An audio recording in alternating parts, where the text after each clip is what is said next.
Hello बच्चों, I am Pulki Sharma, your physics mentor. आज हम मोशन इन ए प्लेन और उसका टॉपिक पार्ट फर्स्ट जो रहेगा हमारा स्केलर एंड वेक्टर।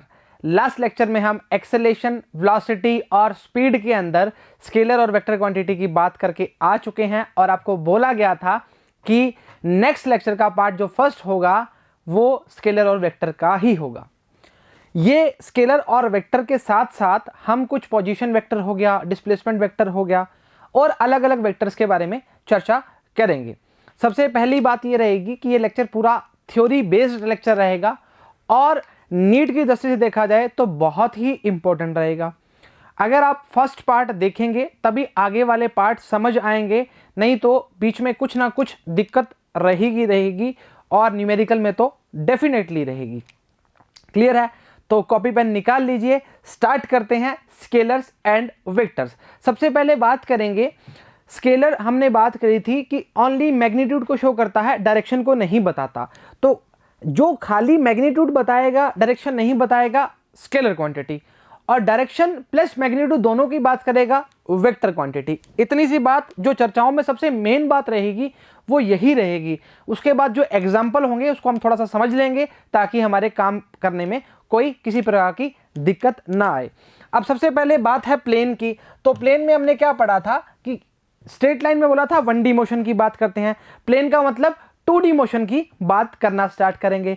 वेक्टर में जब एडिशन करना स्टार्ट करेंगे तो दो वेक्टरों को हम जोड़ना स्टार्ट करेंगे, मतलब 2D मोशन की मोटी तौर से बात करें तो 2D मोशन की बात करना स्टार्ट करेंगे। तो पहला हमारा है स्केलर क्वांटिटी। थ्योरी में पढ़ लेंगे पर आपको समझना चाहिए कि मैग्नीट्यूड जो शो करता है उसको क्या बोलेंगे, स्केलर क्वांटिटी। थ्योरी चेक करते हैं। The physical quantity which have only magnitude and no direction, क्या है, नो डायरेक्शन, नो नंबर और है, नो मतलब नहीं, आर कॉल्ड स्केलर क्वांटिटीज और स्केलर्स। चर्चाएं बराबर हैं। ओनली मैग्नीट्यूड होगा, हम बोल देंगे 50, 60 किलो, जो भी बोलेंगे उसका क्या होगा, ओनली मैग्नीट्यूड की बात करेगा। A scalar quantity can be specified by a single number along with the proper unit. 50 kilo की बात कर रहे हैं तो हमने क्या बोला, 50 मैग्नीट्यूड है, किलो उसकी यूनिट की बात कर रहे हैं। मास आएगा पहला 50 किलो। वॉल्यूम की बात कर सकते हैं, density mass upon volume. Time तो रहता ही है। टेम्परेचर हो गया, इलेक्ट्रिक करंट हो गया, एक्सेट्रा। अब साफ शब्दों में बोला गया है मैग्नीट्यूड और उसकी प्रॉपर यूनिट बताएगी, specified a single number and the proper unit, उसको क्या बताएंगे, स्केलर क्वांटिटी। अब मेरे को आप बताओ कि मैं आपको बोलता हूं आप 50 किलो के हो, मान लो ऐसा बोलता हूं, तो आप ऐसा थोड़ी बोलोगे कि यहां से नापा है, यहां से नापा है। नॉर्मल सी बात है, आप पूरे 50 किलो के हो, उसमें डायरेक्शन की रिक्वायरमेंट नहीं रहेगी। तो हमने क्या बोला, मास के लिए 50 किलो बात कर ली, हमें समझ आती है 50 किलो एक स्केलर क्वांटिटी की बात कर सकते हैं। आगे चेक करते हैं वेक्टर क्वांटिटी। वेक्टर क्वांटिटी क्या होते हैं, जिसमें डायरेक्शन प्लस मैग्नीट्यूड की रिक्वायरमेंट रहती है। डायरेक्शन कैसे रहेगी, अब एक बात सोचिए, हमने जब भी वेलोसिटी का पार्ट पढ़ा था, जब भी हमने डिस्प्लेसमेंट का पार्ट पढ़ा था, तो हमने क्या बोला था कि हमें डायरेक्शन की जरूरत पड़ेगी या नहीं पड़ेगी, बात करी थी। अब डिस्प्लेसमेंट में हम पीछे आ रहे थे तो क्या हो रहा था, डिस्प्लेसमेंट कम हो रही थी। अब बात करते हैं, चर्चा को करते हैं। The physical quantity which have both magnitude and direction and obey the law of vector addition are called vector quantities और वेक्टर्स। क्लियर है? अब इसमें ए वेक्टर क्वांटिटी में क्या बोल सकते हैं, is specified by a number with unit and its direction. अब डिस्प्लेसमेंट हो गया, वेलोसिटी हो गया, फोर्स हो गया और मोमेंटम हो गया, एक्सेट्रा, बहुत सारी चीजें भी आती हैं। अब मैं आपको बताता हूं वेक्टर आपको पता कैसे लगेगा। जैसे आपने बोला डिस्प्लेसमेंट वेलोसिटी की बात बोली, मैंने बोला ए कोई किसी भी टर्म की बात कर रहा हूं, वो हमने क्या बोला, वेक्टर क्वांटिटी है। तो वेक्टर के लिए इस जो ये साइन जो है वो क्या होगा, डायरेक्शन का साइन होता है। अब इस साइन का मतलब क्या होता है, इस चीज को समझिए। इस साइन के जो बैक साइड होता है, इस पॉइंट को हम बोलते हैं टेल और इस पॉइंट को बोलते हैं हेड। आने वाली चर्चाओं में बहुत काम आने वाला है। जो सेकंड पार्ट होगा हम ट्रायंगल लो पढ़ेंगे, उसमें आपको बताएंगे इनको जोड़ते कैसे हैं। तो पीछे वाला पार्ट क्या है, टेल, और आगे वाले पार्ट को क्या बोलते हैं, हेड। सिर और पूंछ भी बोल सकते हैं तो भी काम बन सकता है। हेड का मतलब सिर हो गया और इसका काम क्या हो गया, पूंछ होगा। तो पूंछ पीछे रहती है और हेड क्या रहता है, ऊपर रहता है। तो ये क्या हो गया, इसकी डायरेक्शन को शो कर रहा है। अब वेलोसिटी की बात करोगे तो v के ऊपर आप अगर वेक्टर लगा दोगे तो ये क्या है, एक वेक्टर क्वांटिटी को शो कर रहा है। तो हमने क्या बोला कि वेक्टर क्वांटिटी के अंदर हमें डायरेक्शन का नॉलेज होना बहुत ही जरूरी है, मतलब मस्ट है। क्लियर है चर्चा? एक बार पढ़ोगे, a vector quantity specified by a number with the unit and its direction. तो उसके बाद इसके जो हमने 4-5 लिए हैं एग्जांपल, वो ज्यादातर यूज करते हैं और काम भी आते हैं। चलो डिफरेंसेस चेक करते हैं जी। क्या बोला गया है स्केलर्स एंड वेक्टर्स के बीच में? बोला गया है, आइए थोड़ा ऊपर करते हैं, पढ़ना स्टार्ट करते हैं। बोला गया स्केलर हैव ओनली मैग्नीट्यूड, पहली डेफिनेशन यही पढ़ी थी। Vectors have both magnitude and direction. Clear चर्चा? They change if their magnitude changes, बिल्कुल क्लियर बात बोला है। अगर चेंज कर सकते हैं, मैग्नीट्यूड चेंज होगा तो क्वांटिटी की वैल्यू भी चेंज हो सकती है। दे change if either there magnitude, direction और बोथ चेंज, दोनों में से एक चीज या दोनों चेंज करें तो भी चेंज हो जाएगा। They can be added according to ordinary laws of algebra. Clear है? But they can added only using specified laws of vector addition.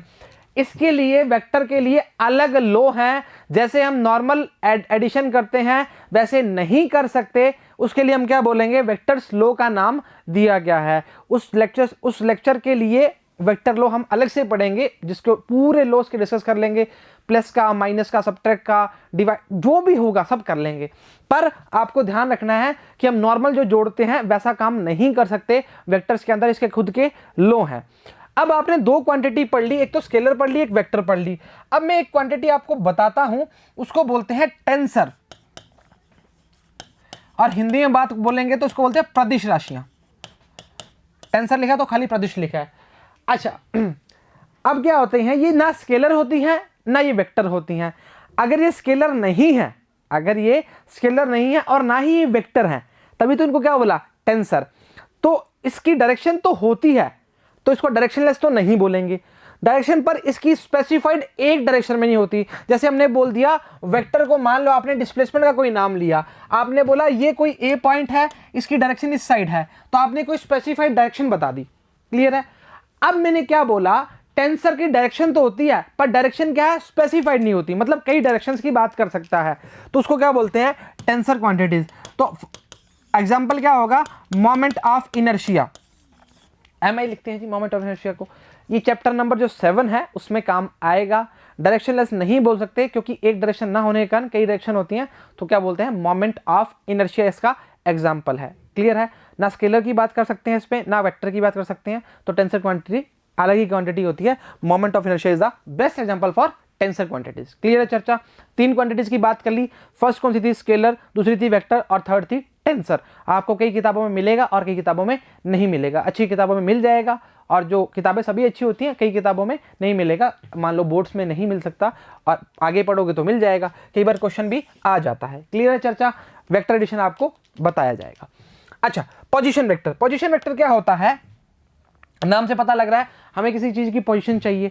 Displacement तो पता लग ही रहा है हमें, अगर किसी भी टर्म्स की बात कर रहे हैं या किसी बॉडी के लिए जो डिस्प्लेस्ड हो रही है उसके लिए डिस्प्लेसमेंट वेक्टर की बात करेंगे। अच्छा, पोजीशन वेक्टर क्या होता है बेटा, अब एक बताओ, मैं बताऊंगा मेरी पोजीशन कहां है। अब मेरी बात सुनो, आप कैसे बताओगे, किसी भी इनिशियल पॉइंट को लेकर बताओगे ना कि हाँ भाई सर आप इस पॉइंट से इस पोजीशन पर पहुंच गए, इस पॉइंट से आपके पोजीशन पे पहुंच गया। तो पोजीशन के लिए हमने क्या बोला, a vector which gives position of an object with reference to the origin of a coordinate system is called position vector। कैसे, आओ हम किसी कोऑर्डिनेट सिस्टम की बात करते हैं। मान लो ये कोऑर्डिनेट सिस्टम है, एक्स और वाई प्लेन की बात करते हैं क्योंकि हम 2D की बात करना चाह रहे हैं। अच्छा, मैंने बोला ये हमारा क्या है, ओरिजिन है, तो यहाँ पॉइंट क्या है, OP बन गया। तो OP के लिए हमने क्या बोला, this is the position vector. क्या आएगा, this is the position vector. OP क्या है, पोजीशन वेक्टर। अब मैंने बोला कि ये t टाइम पर यहां पर था और t डैश टाइम पर यहां पर पहुंच गया, तो मैंने क्या बोला, ये दिस इज क्या होगा, ये डिस्प्लेसमेंट। ये क्या होगा, डिस्प्लेसमेंट वेक्टर। तो कुछ क्या हुआ, चेंज हुआ, वो क्या हुआ, डिस्प्लेस्ड हुआ। तो हमने क्या बोला, बट उसके लिए हमने क्या बोला, कोऑर्डिनेट कहाँ से लिया उसका, ऑरिजिन से ही लिया। हमने क्या बोला, रेफरेंस कहाँ से लिया उसका, ऑरिजिन से लिया। ऑरिजिन से लिया मतलब यहीं से डिस्प्लेस करेगा, चाहे ओपी ले लो चाहे ओपी डैश ले लो, इसको this is called displacement vector. Clear है चर्चा, क्लियर चर्चा। अब मेरी बात सुनो, अगर आप आगे कभी भी कोऑर्डिनेट सिस्टम की बात करोगे, चाहे हम रेक्टेंगुलर कंपोनेंट्स पढ़ेंगे, उसमें आई जे और के बीच में भी बताएंगे आपको, उसमें आपको बिल्कुल ऐसा हो जाएगा कि आई के लिए एक्स, वाई के लिए जे और जेड के लिए के को यूज करते हैं। अगर आप इसमें समझना चाह रहे हो तो भी समझा देते हैं। आओ जरा बताते हैं थोड़ा सा, बस थोड़ा सा इसको दलिया मत बनाना, दलिया बन जाएगा तो काम खराब हो जाएगा। वैसे तो पेट के लिए अच्छा है पर फिर बता देते हैं। ये देखो, मान लो ये x है और ये y है और ये z है। अब देखो कंपोनेंट्स जब हम काटते हैं या कंपोनेंट्स फॉर्म की जब बात करते हैं, मान लो इसको आपने i बता दिया, i कैप, j कैप और k कैप, ठीक है। ये जो कैप हो रहा है इसको यूनिट वेक्टर में बताएंगे आपको, पर वेट कीजिए। आपने x को i कैप में शो कर दिया, y को z कैप में शो कर दिया, z को k कैप में शो कर दिया। अगर i कैप की बात करेंगे तो आपकी डायरेक्शन क्या होगी, हमेशा x होगी। y की बात करोगे हमेशा j और z की बात करोगे हमेशा k। तो समझिए कि i मान लो कैप की बात कर रहा है तो डायरेक्शन x की तरफ, j कैप की बात कर रहा है डायरेक्शन y और k कैप की बात कर रहा है डायरेक्शन z की तरफ। क्लियर है चर्चा, चर्चा क्लियर है। तो ध्यान रखना जी, कोऑर्डिनेट सिस्टम में जब आपको बेस वेक्टर पढ़ाएंगे, इसी में पढ़ाएंगे बेस वेक्टर पढ़ाएंगे, उसमें आपको बिल्कुल क्लियर हो जाएगा कि आई जे के क्या होता है, पर मैंने पहले बता दिया ताकि दिक्कत ना आए। अब हमने देखो कोई भी चीज हमने कहां से ली, यहां से ली तो ओरिजिन से तो ली। अब आपकी इनिशियल पोजीशन क्या होगी, ओरिजिन ही हो जाएगी। क्या हो जाएगी, ओरिजिन ही हो जाएगी। तो ये पोजीशन वेक्टर को शो कर रहा है। बहुत ज्यादा बता दिया पर ये काम की चीज थी तो बता दिया। बेस वेक्टर में इसका एक बार रिवीजन हो जाएगा तो हमारा काम जो हो जाएगा वो बढ़िया पनीर की तरह साफ हो जाएगा। आओ जरा, it tells the straight line distance of the object from the origin O। आओ जरा, बोला गया है it tells the direction of the object with respect to the origin। तो क्या बोला गया है, हमने यही तो बात करी है कि मतलब इस पॉइंट से, origin से P पॉइंट की जो बात कर रहा है ये किसको बताएगा, पोजीशन वेक्टर को। क्लियर है। अब मान लो ये वेक्टर यहां पर है और टी टाइम बाद थोड़ा सा टिल्ट होके ऐसा बोल सकते हैं यहां पहुंच गया, घूम गया, ऐसे बोल सकते हैं। जयपुर से चंडीगढ़ पहुंच गया मान लो टी डैश टाइम पर, कहां दिक्कत आ रही है, घूमने का मन था तो बोल दिया पी डैश, पर पोजीशन कहां से है, ऑरिजिन से, यहां से भटकना नहीं। आओ जरा बोलते हैं डिस्प्लेसमेंट वेक्टर क्या बोलता है, ये बोलता है पोजीशन देखो पहले क्या थी, ओपी थी, फिर क्या होगी क्यू थी, टाइम क्या था टी था, फिर क्या था टी डैश था। It is that vector which tells how much and which direction an object has change it position in A given time interval. तो ये जो होगा वो क्या होगा, इसका डिस्प्लेसमेंट वेक्टर होगा। क्लियर है चर्चा, कोई दिक्कत नहीं है। कहां से लेना है, ऑरिजिन से बात करनी है किसी भी कोऑर्डिनेट सिस्टम के लिए। आओ जरा, बोला गया है पोलर एंड एक्सियल वेक्टर। जैसे जैसे बात करते जाएंगे चीजें थोड़ी खुलती जाएंगी, नहीं तो काम बढ़ना खराब हो जाएगा। पोलर एक्सियल, नाम से पता चल रहा है किसी भी, पोलर का मतलब किसी भी इनिशियल पॉइंट की बात करना चाह रहा है, एक्सियल का मतलब किसी भी एक्सिस के साथ बात करना चाह रहा है, पर वेट करना पड़ेगा, रुकिए जरा। पोलर वेक्टर क्या होता है, vector which have initial point और a point of applications are called polar vector. जैसे हमने बोला डिस्प्लेसमेंट, डिस्प्लेसमेंट के लिए मैंने बोला कोई ए पॉइंट है, ये आपका इनिशियल पॉइंट है, यहां से लेकर यहां तक जा रहे हैं, दिस इज द डिस्प्लेसमेंट। तो आप जो ए पॉइंट है ये स्पेसिफाई कर रहा है आपकी इनिशियल पोजीशन को या इनिशियल पॉइंट को स्पेसिफाई कर रहा है, तो आपका इनिशियल पॉइंट क्या हो गया, ए। वैसे हमने बात करी वेलोसिटी की, क्योंकि वेलोसिटी में डिस्प्लेसमेंट की बात करते हैं, फोर्स की बात करी, तो हमने क्या बोला, फोर्स के लिए भी डायरेक्शन या इनिशियल पॉइंट की आवश्यकता पड़ती है। आओ जरा, क्यों नहीं पड़ती। अब मेरी बात सुनो, जैसे आप सीधा मैं डायरेक्शन की बात करता हूँ, उसके अलावा कोई बात ही नहीं करता, आपका काम भी बन जाएगा। जैसे मैंने बोला फोर्स की बात करी, ये आपको एक बॉक्स दे दिया, ठीक है, इस बॉक्स में क्या है, प्ले स्टेशन पड़ा है, ठीक है, और यहां पर टीवी लगी हुई है। आपको इसको धक्का लगाना है, आपको पता लग गया कहां लगाना है, आपकी मैंने डायरेक्शन शो कर दी, आपने इस डायरेक्शन में धक्का लगाना स्टार्ट किया, मतलब आपने इसकी इनिशियल पोजीशन से इसको चेंज किया या नहीं किया। तो आपका इनिशियल पोजीशन क्या हो गया, मान लो ए थी, तो आपने इसके इनिशियल पॉइंट ए से इसको आगे धक्का लगाया, मतलब इसकी कुछ डायरेक्शन के बीच में धक्का लगाया। और यही एग्जांपल इसमें लेते हैं हमने, वेक्टर की बात करना स्टार्ट किया था या नहीं किया था? बिल्कुल क्लियर है। तो vector which have initial point और a point of application are called क्या होंगे? पोलर वेक्टर्स की बात करेंगे। एक्सियल वेक्टर क्या होते हैं बेटा? जैसे मैं ऐसा बोल सकता हूं कि मान लो ये एक्सिस के साथ में जो रोटेशन की बात करता है, रोटेशन एक्चुअली आपका अभी नहीं आएगा, पार्ट 7 चैप्टर की बात कर रहे हैं, सिस्टम ऑफ पार्टिकल, उसमें बात करेंगे। पर एक्सिल का मतलब क्या होगा? किसी भी एक्सिस के साथ में रोटेशन की बात कर सकते हैं, वो क्या होता है? एक्सियल रोटेशन की या एक्सियल वेक्टर की बात करता है। The vectors which represent rotational effect, rotation समझते हो ना, and act along the axis of rotation in the accordance with right hand screw rule. Right hand screw rule, अब ये स्क्रू है, इसको घुमा रहे हैं, तो ये क्या है? राइट हैंड स्क्रू रूल का काम कर रहा है। Are called axial vector. या आप ऐसा बोल सकते हो कि किसी भी रोटेशन की बात कर रहे हो, उसके आसपास क्या हो रहा है? एक चीज घूम रही है। या आप ऐसा बोल सकते हो कि आपने रस्सी पे पत्थर बांधा और घुमाना स्टार्ट कर दिया, तो वो क्या होता है? एक एक्सियल वेक्टर का काम करता है। तो हमने क्या बोला? एग्जाम्पल क्या है इसका?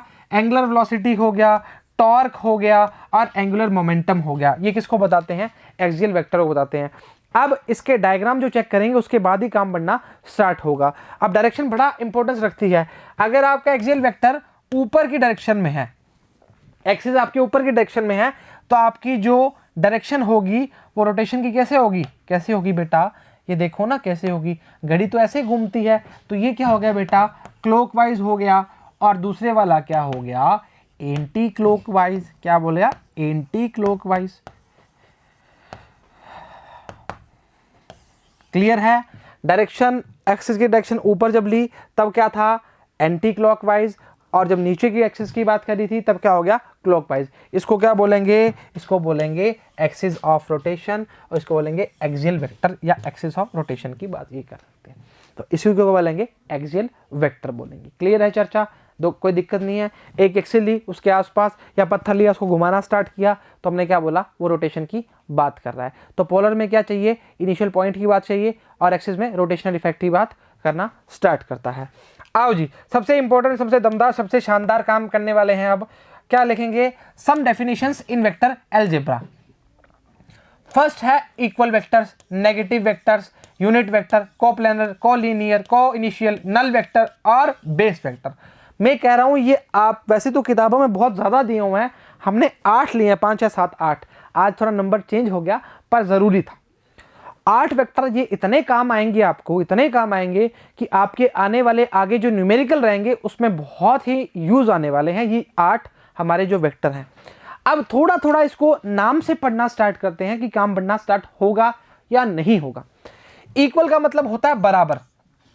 अगर आप अपने शब्दों में बात की जाए तो ऐसा बोल सकते हैं कि सर इक्वल मतलब बराबर, मतलब 2 वेक्टर अगर आप लोगे, ए और बी मान लेते हैं, ए और बी से काम करना स्टार्ट करते हैं। मान लो ए और बी वेक्टर मान ली सर आपने, हम बोलेंगे उनकी डायरेक्शन और मैग्नीट्यूड दोनों बराबर होंगे, क्योंकि वेक्टर्स की बात कर रहे हैं, स्केलर की तो बात ही नहीं कर रहे। तो हमने क्या बोला? मैग्नीट्यूड और डायरेक्शन दोनों बराबर होंगी, तो वो क्या बोल सकते हैं? इक्वल है। इक्वल वही तो बोलेंगे ना। अच्छा, नेगेटिव वेक्टर की बात तब कर सकते हैं कि सर ए की डायरेक्शन अगर ऑपोजिट कर दें, मतलब मैं इधर जा रहा हूं और मेरा दूसरा भाई इधर जा रहा है, तो हमारी दोनों की डायरेक्शन क्या है?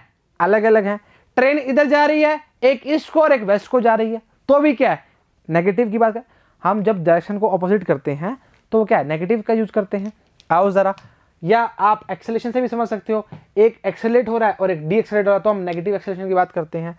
यूनिट वेक्टर से हम थोड़ा सा वाकिफ नहीं है, पर यूनिट वेक्टर आपको बता देता हूं।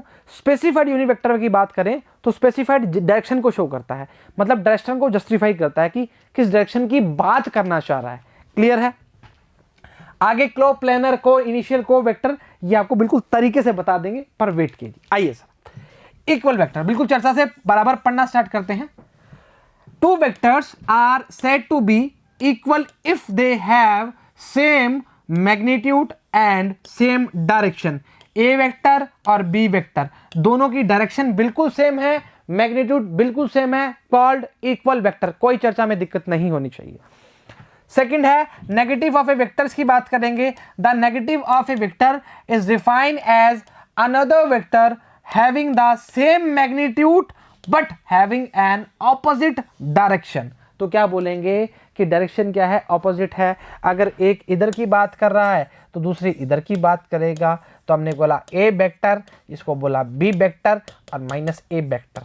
ठीक है, समझ आ गया आपको वेक्टर। तो वेक्टर क्या होता है, ए वेक्टर उसकी ऑपोजिट डायरेक्शन की जो बात करता है वो क्या होता है, दिस इज कॉल्ड ऑपोजिट या नेगेटिव वेक्टर। ऑपोजिट नाम बोलते हुए हम नेगेटिव वेक्टर की बात करेंगे। ऑपोजिट में बच्चा थोड़ा कंफ्यूज जाता है कि ए को माइनस लें या बी को माइनस लें, तो फर्क कुछ नहीं पड़ता, फर्क तो उससे क्या ही पड़ेगा, माइनस करके जाएगा।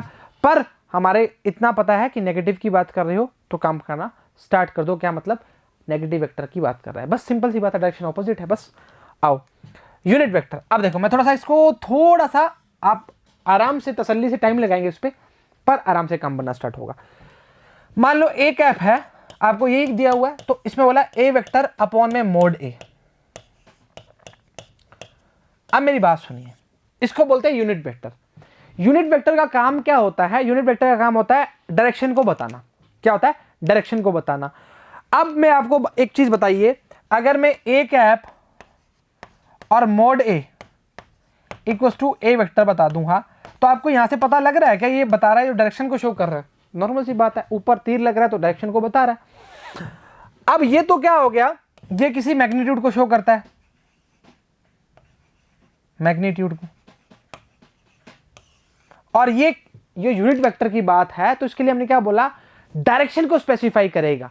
तो हमने क्या बोला, a unit vector is a vector of unit magnitude, मतलब इसकी value 1 drawn in the direction of a given vector. किसी भी डायरेक्शन में अगर वैल्यू गिवन है तो उसके डायरेक्शन को शो करेगा। हमने बोला इस डायरेक्शन की बात कर रहे हो तो यूनिट वेक्टर इस डायरेक्शन की बात करेगा, नॉर्मल सी बात है। चाहे ए कैप की बात कर लो, चाहे बी कैप की बात कर लो, सी कैप की बात करो, किसी भी कैप की बात करोगे उसको क्या बोलेंगे, unit vector. Any vector can be expressed as the magnitude times the unit vector along its own direction. आप किसी भी डायरेक्शन में जा रहे हैं उसका मैग्नीट्यूड उसकी डायरेक्शन को शो करेगा, किसके, यूनिट वेक्टर की फॉर्म के अंदर। अच्छा, अब एक चीज समझिए, इसी यूनिट वेक्टर के अंदर हम एक चीज और बताते हैं आपको। जैसे आपने किसी डायरेक्शन को शो करना है तो आप डायरेक्शन के लिए साफ साफ एक यूनिट वेक्टर को लीजिए। ए कैप लेना है, बी कैप लेना है, तो क्या करोगे, B vector upon mod B.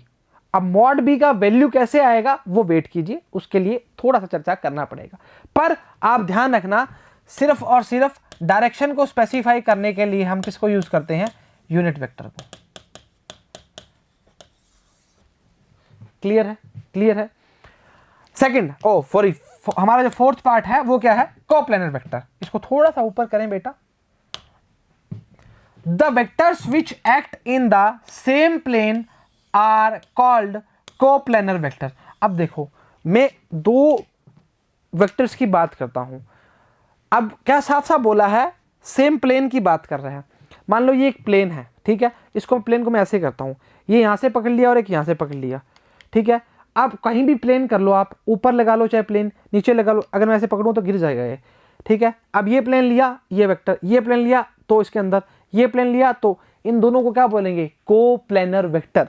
साफ साफ बोला गया है, the which act in the same plane are called coplanar vectors. Collinear vector समझ आ गया ना, कोप्लेनर कैसे होता है, एक ही प्लेन की बात कर रहे हैं उसमें दो प्लेन। अच्छा, collinear vector, the vector which either act along the same line और along the parallel lines are called क्या होता है, कोलिनियर वेक्टर। इसमें तो कोई दिक्कत नहीं आनी चाहिए। क्या कर रहे हैं, या तो सेम लाइन की बात करेंगे या पैरेलल लाइंस की बात करेंगे, तो हमने क्या बोला, वो क्या कहलाएंगे, कोलिनियर वेक्टर्स। ये थोड़ा सा इंपॉर्टेंट है, इसको डालिए स्टार। कोइनिशियल वेक्टर क्या होता है, coinitial vectors are those vectors which have to same initial point, जैसे जैसे ऐसे। अब चाहे ए वेक्टर की बात कर लो, सी वेक्टर की बात कर लो, चाहे बी वेक्टर की बात कर लो, इनका पॉइंट क्या है, एक ही पॉइंट है। इस पॉइंट के लिए हम क्या बोलेंगे, दिस इज कॉल्ड क्या होगा, को इनिशियल वेक्टर। अब एक बात समझिए जी, दिमाग वाली बात है थोड़ी सी, अगर आपको ये पॉइंट इनिशियल पॉइंट याद आ जाएगा, मान लो आप इनिशियल पॉइंट की बात कर रहे हो, तो इनिशियल से कुछ याद आ रहा है क्या, हम इनिशियल पॉइंट के लिए बात कर रहे थे, पोलर की बात कर रहे थे, तो हमने क्या बोला, किसी इनिशियल पॉइंट की बात कर रहे हैं, वहाँ से स्टार्ट करने की बात कर रहे हैं, तो यहाँ से ही स्टार्ट करेगा, तो इसके लिए क्या बोलेंगे, कोई इनिशियल वेक्टर्स। चाहे 1 ले लो, 2 ले लो, 4 ले लो, 50 ले लो, 60 ले लो, कितने भी ले लो, पर उसका अगर पॉइंट 1 है तो उसको बोलेंगे कोई इनिशियल वेक्टर्स बोलेंगे। क्लियर है चर्चा? ए बी सी आर कोई इनिशियल वेक्टर्स। क्लियर है? कोई दिक्कत परेशानी दुविधा नहीं होनी चाहिए। नल और जीरो वेक्टर, नाम से ही पता चल रहा है कि किसी भी जीरो वेक्टर की बात करना चाह रहा है, जीरो नहीं, जीरो वेक्टर की। A vector having zero magnitude and arbitrary direction is called null vector. जैसे हमने कैसे बोला, हमने बोला कि आप sum of two vectors is always a vector, so A plus minus zero करोगे तो ये जीरो वेक्टर आएगा। नॉट, ध्यान रखना, जीरो नहीं बोलोगे, zero vector is A zero vector और नल वेक्टर। जीरो नहीं, जीरो वेक्टर की बात कर रहा हूँ, 3 बार बता चुके हैं। जीरो वेक्टर की बात कर रहे हैं, यहाँ पे जीरो वेक्टर की बात कर रहे हैं, यहाँ जीरो की बात कर रहे हैं और यहाँ जीरो वेक्टर की बात कर रहे हैं। तो इसमें कांटा लगाया हुआ है हमने, ध्यान रखना जी, ठीक है। और नोट भी डाला हुआ है साथ साथ, मैं भी डालूँ नोट, लो लो लो, लाल चटनी से लिख देते हैं नोट। 2000 का नोट लगा दें यहाँ पे, आओ जरा, चलो ठीक बात है, समझ आ गई बात। तो हमने क्या बोला, दो भी, अब ऐसा बोल सकते हो कि ये ए वेक्टर है और इसके ऑपोजिट डायरेक्शन की बात कर रहा है तो माइनस ए की बात कर रहा है, तो हमने बोला नल वेक्टर। तो दो नाम है ना, अगर कभी भी नल की बात करोगे, नल वो वाला नल नहीं, हम नल की बात मतलब जीरो वेक्टर की बात करना स्टार्ट कर रहे हैं। आओ लास्ट है हमारा बेटा बेस वेक्टर, थोड़ा सा समझने की आवश्यकता पड़ेगी पर काम बनना स्टार्ट हो जाएगा। बेस वेक्टर में सबसे पहले हम समझते हैं इसको। देखो कोऑर्डिनेट सिस्टम में एक्स वाई प्लेन और जेड प्लेन की बात करी है। एक्स में हमने बोला आई कैप बताया था, वाई में जे कैप और जेड में के कैप की बात करना स्टार्ट करता है। अब एक्स की डायरेक्शन में क्या है, आई कैप, वाई की में जे कैप और जेड की में के कैप। अब आपको कोई भी प्लेन की बात करेगा, किसी भी एक्स और वाई प्लेन की बात करेगा, और अगर आपको बोल दे आई जे में बात कर रहा है तो आप खुद समझ जाओगे एक्स और वाई की बात कर रहा है। अगर आपको बोल देगा आई और के की बात कर रहा है तो आपको समझ जाओगे एक्स और जेड की बात कर रहा है। समझाने की बात है, समझ तो जाओगे। In an X Y coordinate frame there are 3 unit vectors I cap, J cap, K cap. Cap का मतलब क्या है, यूनिट वेक्टर, मतलब एक की बात कर रहा है। These are used to indicates X Y Z directions respectively. और हमने 3 बार चिल्ला के ये बात बोली थी बेटा, यूनिट वेक्टर वो होता है स्पेसिफाइड डायरेक्शन को करता है। अब कैप लग गया तो एक्स की डायरेक्शन को कौन स्पेसिफाई करेगा, आई कैप, जे को वाई कैप, वाई सॉरी, और के कैप को जेड। आओ जरा, these 3 units vector are mutually perpendicular to each other. और ये परपेंडिकुलर टू ईच अदर हमने motion in a straight line का फर्स्ट पार्ट में चौथी लाइन बात करी थी कि ये दोनों तीनों जो होते हैं एक्स वाई जेड, ये म्यूचुअली परपेंडिकुलर होते हैं, आप इनका परपेंडिकुलर नहीं बिगाड़ सकते, ये बात बोली थी। तो हमने क्या बोला कि ये जो ये एक्स वाई और जेड की बात कर रहे हो, ये म्यूचुअली क्या होते हैं, परपेंडिकुलर टू ईच अदर। अब मेरे को पता है कोई जाके देखेगा नहीं, पर मैंने ये बात बोली थी, मेरे को पूरा भरोसा है, ठीक है। स्टार्टिंग में ही बोल देते हैं, इनका हम 90 नहीं बिगाड़ सकते, मतलब परपेंडिकुलर नहीं बिगाड़ सकते। आप एक्स वाई जेड को चेंज करने चाहे हो तो आपकी मर्जी है, बाकी हम ऐसे ही यूज़ करते हैं तो इसमें हम फेमिलियर हो जाते हैं कि एक्स वाई और जेड ऐसा ही लेंगे। क्लियर है चर्चा? तो ये था आपका वेक्टर और स्केलर का फर्स्ट पार्ट, और मेरे को लगता नहीं इसमें कोई दिक्कत आने वाली है। एक बार मैं इसको वापस से पूरा समझा देता हूँ स्टार्टिंग पॉइंट से, ताकि आपकी चर्चाएं बराबर रहें, मतलब रिवीजन कर देते हैं एक बार में। अच्छा, सबसे पहले बात करेंगे वेक्टर्स और स्केलर्स में। स्केलर क्या थे, जिसका ओनली मैग्नीट्यूड होता है, डायरेक्शन नहीं होती। वेक्टर जिसका मैग्नीट्यूड प्लस डायरेक्शन दोनों होती हैं, उसको बोलते हैं वेक्टर क्वांटिटी। उसके बाद हमने पोजीशन वेक्टर की बात करी थी, कोई भी ओरिजिन से बात करते हैं। डिस्प्लेसमेंट में क्या था, वो टी टाइम से टी डैश टाइम पे थोड़ा सा डिस्प्लेस करता है, उसको बोलते हैं डिस्प्लेसमेंट वेक्टर। पोलर की बात करी थी, एक्सेल की बात करी थी, एक्सेल में क्या रोटेशन इफेक्ट की बात करता है। उसके बाद हमने किसकी बात करी थी, हमने इक्वल नेगेटिव वेक्टर की बात करी थी, यूनिट वेक्टर की बात करी थी, को प्लेनर की बात करी थी, एक ही प्लेन की बात करता है, को इनिशियल की एक ही पॉइंट से जितने भी वेक्टर निकलते हैं को इनिशियल की बात करता है। और उसके बाद बेस वेक्टर की बात करी थी और नल वेक्टर की भी बात करी थी। नल वेक्टर का मतलब क्या होता है, या जीरो वेक्टर की बात भी, उसमें ही नल और जीरो में एक ही बात हो गई, उसकी बात करी थी। और लास्ट का क्या था, बेस वेक्टर। बेस वेक्टर में आपको बताया था एक्स के डायरेक्शन में आई कैप, वाई की डायरेक्शन में जे कैप और जेड की डायरेक्शन में के कैप। ध्यान रखना जी, इन तीनों चीज़ों, इन सभी को हमने एक काम में ख़त्म कर दिया। और ध्यान रखिए जी, जो सेकंड लेक्चर जो आएगा उसमें हम एडिशन बताएंगे तो 2 वेक्टर्स का। उसमें आपको बताया जाएगा ट्राइंगल लो, आपका पैरेललोग्राम लो और आपका पॉलीगन लो, तीनों बता देंगे। पॉलीगन में कुछ ज़्यादा ऐड हो जाएगा पर उसमें काम खत्म हो जाएगा, विद न्यूमेरिकल का काम चलेगा। सेकंड जो पार्ट आएगा, साथ बनाए रखें, धैर्य बनाए रखें और संयम बनाए रखें, साथ साथ नोट्स बनाते रहें, क्योंकि नीट की दृष्टि से ज़्यादा अगर आपको नीट से थोड़ा सा इतना पढ़ाया जा रहा है कि आपको इससे ऊपर लेवल का भी क्वेश्चन आएगा तो भी आप सल्टा दोगे, ये गारंटी है। इस लेक्चर के बाद गारंटी है और आने वाले लेक्चरों के बाद भी गारंटी है। ये अपना एक ओवर कॉन्फिडेंस नहीं, कॉन्फिडेंस से बात कर रहे हैं, ये पक्की बात हो जाएगा। पर आपका बराबर नोट्स रहने चाहिए, आपके प्रैक्टिस बराबर होनी चाहिए। जो करवाते हैं पॉज करके अगर करना स्टार्ट करोगे तो कहीं भी किसी भी प्रकार की कोई दिक्कत नहीं आएगी। बस नोट्स और अपना ध्यान कॉपी में रखें, जब आप फोन में देख रहे हैं ऊपर नोटिफिकेशन पे ध्यान ना जाए। चलो ठीक है, आज के लिए इतना ही करेंगे। नेक्स्ट लेक्चर मिलेंगे, एडिशन ऑफ 2 वेक्टर्स की बात करेंगे। थोड़ा बहुत पढ़ के आना और काम बनना स्टार्ट हो जाएगा। Thank you very much.